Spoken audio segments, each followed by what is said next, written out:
So, ayun na nga mga katoka. Bale, tapos na yung process natin. Yung alulod, yung bubong, tsaka yung downspout natin mga katoka. Kung mapapansin nyo mga katoka, tapos na yan. Ayan mga katoka. Ayan yung itsura niya sa ilalim. So, hindi na natin nilagyan ng insulation kasi sa labas lang mga katoka. So, ayun na nga mga katoka. Magandang umaga sa inyong lahat. Ngayon, ang gagawin namin, magta-traces kami dito sa areang ito mga katoka. Kung mapapansin nyo, ito yung itsura ng uumpisahan namin mga katoka. Yan naman yung mga bakal na gagamitin namin para sa mga traces. Yan mga katoka. So ngayon mga katoka, bali magtatabas na kami ng mga bakal. At ito na nga yung mga gagamitin namin materialis. Ayan, meron na rin kaming pintura, meron na rin kaming rubber roller, welding rod, at saka elbow para sa downspout natin mga katoka. So, piniprepare naman namin ngayon mga katoka. At ito pa rin yung mga gagamitin natin. Merong grinder, barina, welding machine, at iba pa na gagamitin natin para sa mga welding. So ngayon mga katoka, nasira yung aming ground sa welding. Ngayon ayusin ko yan mga katoka. Kung mapapansin nyo, tinagilid ko na nga yung welding machine. At nag-iisip ako kunwari kung ano ang gagawin. Pero nag-iisip naman talaga ako mga katoka kung paano nga ba magsisimula sa pagtatraces. So ayun na nga mga katoka, nakapagtabas na kami ng angle bar at saka tubular. May pasukat-sukat pa akong nalalaman. 32 yung angle bar, 145 naman yung tubular. Ganon yung pagkaputol ng aming bakal. So ngayon mga katoka, isimulan na natin ang pag-welding.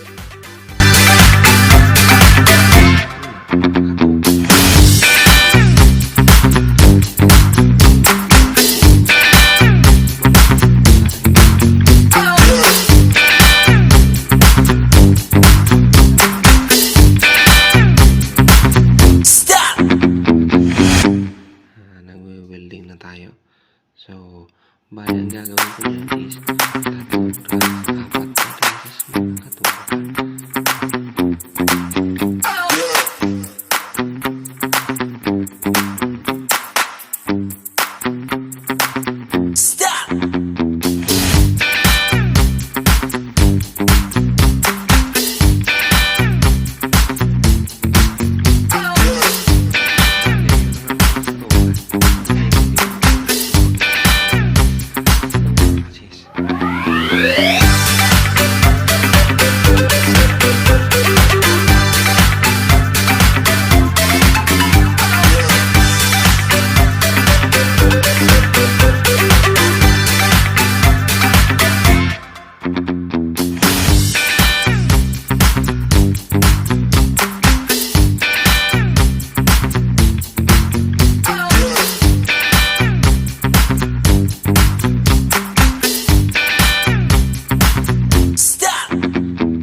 Itong mga katokang i-label. Ngayon, guguhitan namin gamit ang pangbarang tubol. So ngayon mga katoka, gumawa pala yung kapatid ko babaahan na namin ng gamit. So kailangan natin gawin ito mga katoka dahil nga ito yung guide ng ating traces. Ito ang pinaka-importante sa lahat mga katoka. Kailangan nakalibil at may guhit na lapis para hindi tayo mawala sa libilasyon. So ayun na nga mga katoka. Nagamit na namin yung process.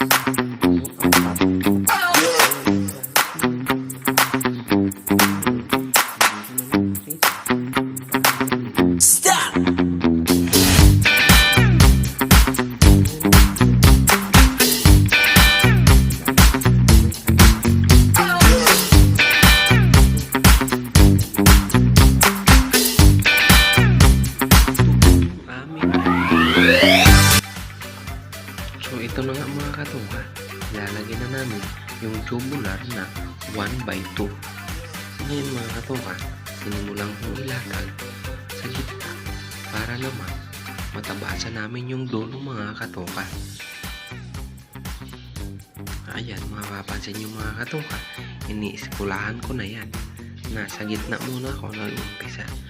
Kasi nga, dito sa dulo ay may puputulan kami nung nilatagan namin ng tansi. Ngayon, ayan, ini-spot ko lang yan muna mga katoka.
Bali, ang sukat niyan galing taas hanggang baba is 32.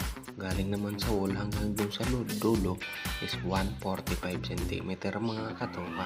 So, pare-parehas lang yan hanggang doon sa dulo mga katoka. Tapos yun, nilagyan ko na rin mga katoka ng brace para matibay yung ating pamangkang manhira. Ayan mga katoka, bawat kanto ay meron yan mga katoka. Bali, ang ginamit ko dyan 1/1 na tubular pang brace para matibay. So, yun naman mga katoka. So, ngayon, ipupulwit ko na lahat yan mga katoka. Kasi nga, naka-spot pa lang yung iba dyan. So, kailangan natin may karton para hindi tayo makadamage ng anumang mga salamin dito sa ginagawa natin. Kasi nga, medyo masilan yung salamin sa welding. Stop!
So ayun na mga katoka, tapos ko na lagyan ng mga brace.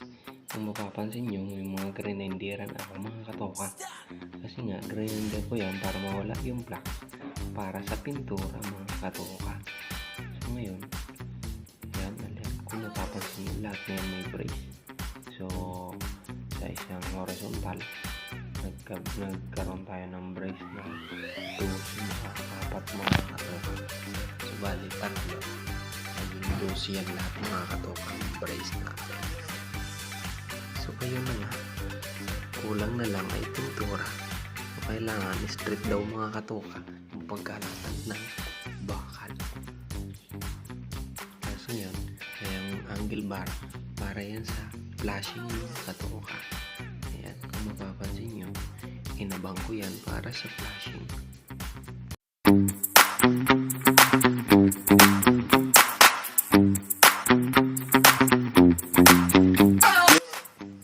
So ayun na nga mga katoka, sinisimulan na ng kapatid ko mag-primer ng bakal. So ngayon, primer namin yung mga katoka. Gamit namin yung primer. Ayan mga katoka, Gilder Epoxy Primer Gray.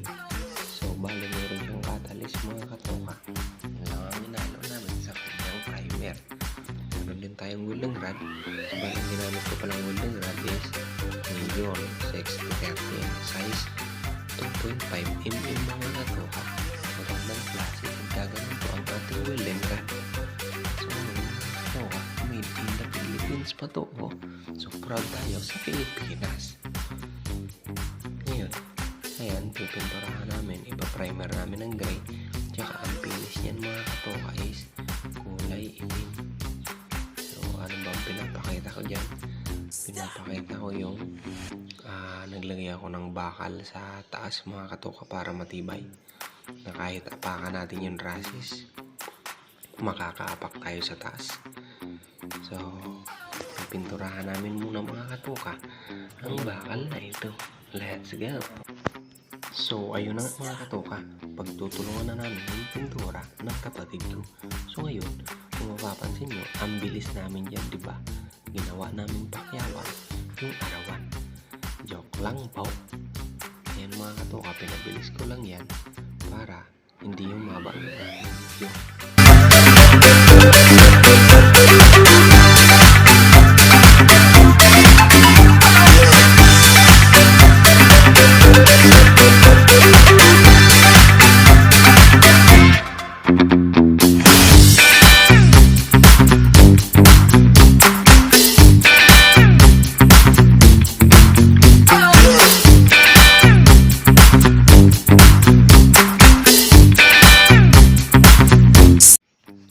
So bali ayun na nga mga katoka, natapos na namin i-primer.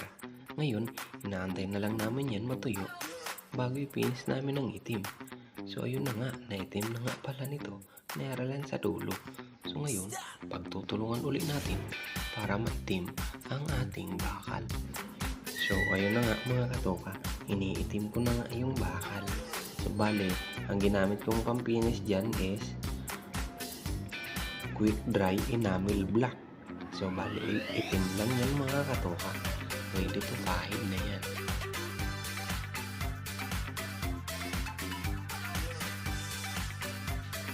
So ayun na nga mga katoka, nakakabit na namin yung bubong.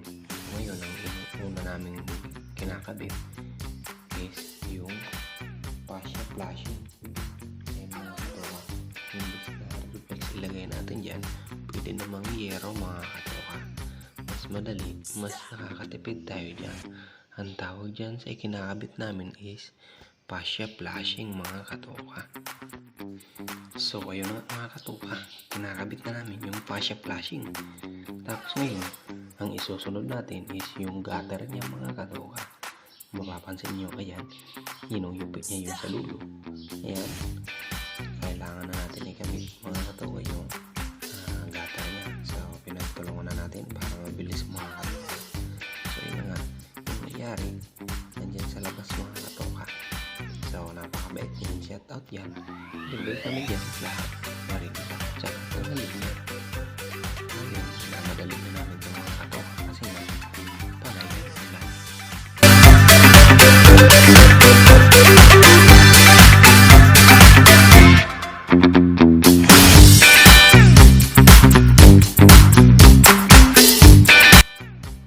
So ayun na nga mga katoka, tapos na namin yung gutter. Ngayon, ang isinasalpak namin yung yero na mga katoka. So bali, ang ginamit namin yero, tsaka gutter, tsaka flashing is yung galvanized na mga katoka. Para matibay na, hindi na tayo magpipintura, diretso na, salpak. So ngayon mga katoka, matibay na, mahal nga lang kaysa mga ordinaryong yero. Pero may quality naman mga katoka. So ayun na nga, tinatesting ata ni Erlang kung matibay yung gawa. Ayan, mapapansin nyo, parang niyuyuyo niya. So ayun na nga mga katoka, lalagyan na natin ng text screw yung yero. So balang ang gagamitin natin mga katoka is DDoS na text screw. So ayun na nga, kung mapapansin nyo, ando na ako sa taas mga katoka.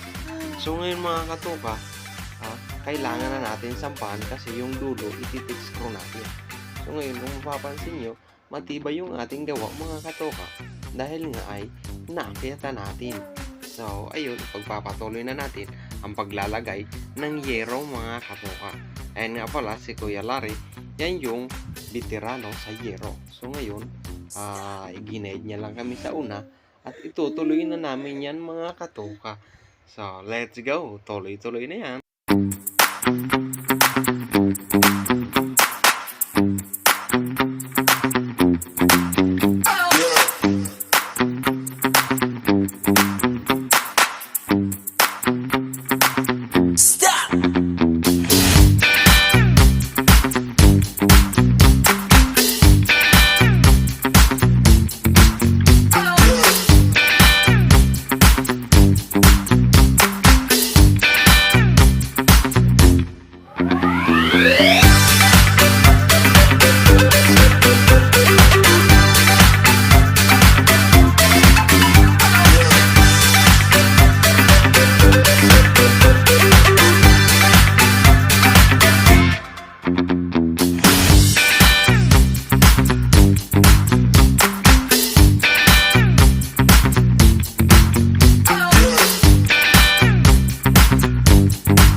So ayun na nga mga katoka, nalagay na natin yung iba. So bali kulang na lang ng 2 pirasong year yan.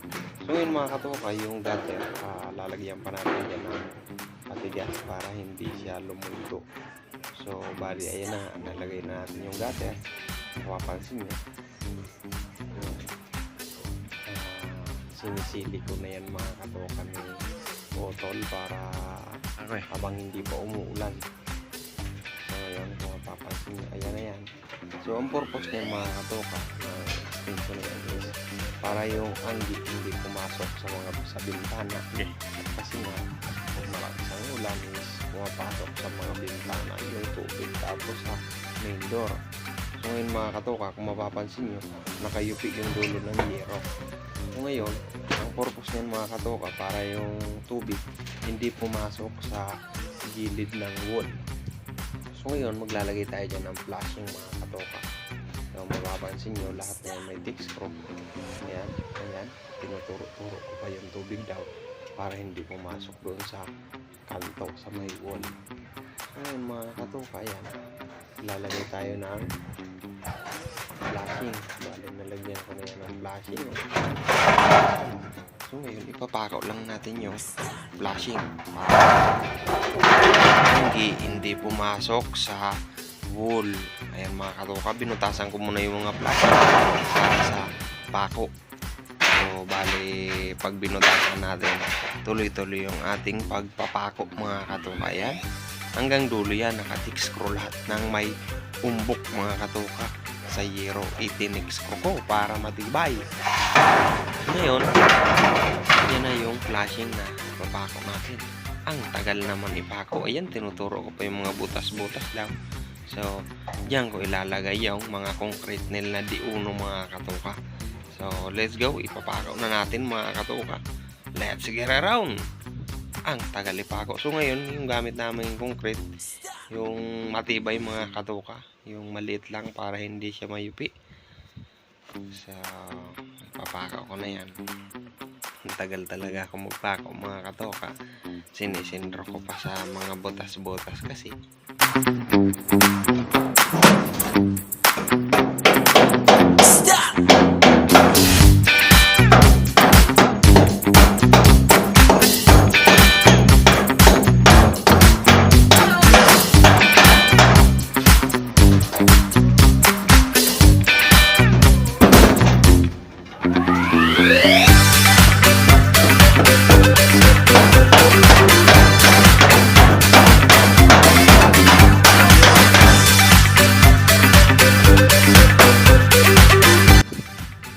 bali ayun na mga katoka.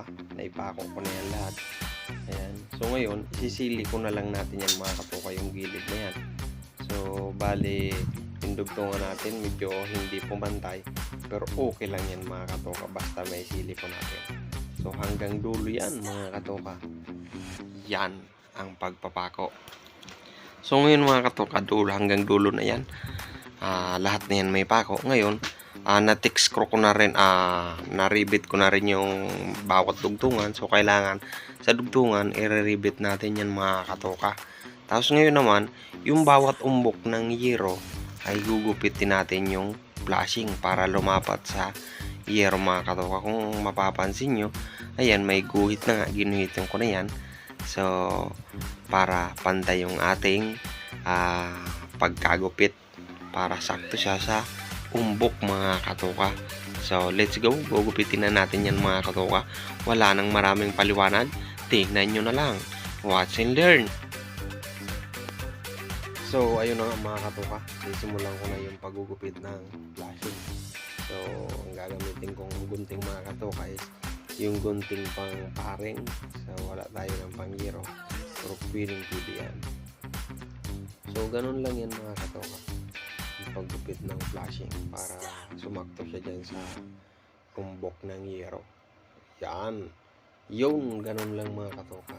Kung makikita nyo, yan, isa pa mga katoka, isang sample.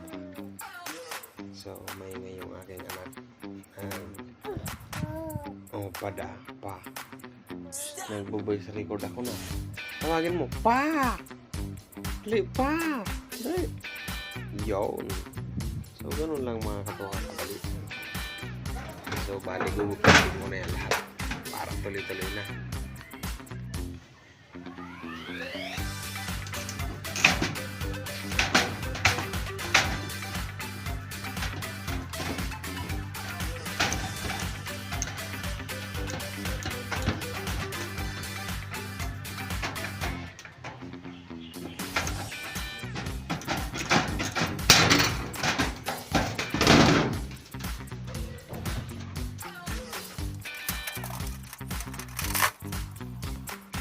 So, bali, ayun na nga mga katoka, nagupitan na natin yan lahat.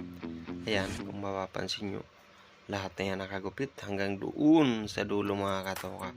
So, ngayon, bawat bukol ng yero, bawat umbok na yan, yan mga katoka, i-rivet natin yan mga katoka para hindi gumalaw yung ating flashing. Yan mga katoka. So, kailangan bawat umbok ng yero, merong rivet para matibay. So, bala yan mga katoka. Ibabarina na natin yan. So, isipin yung gamit na drill bit natin mga katoka.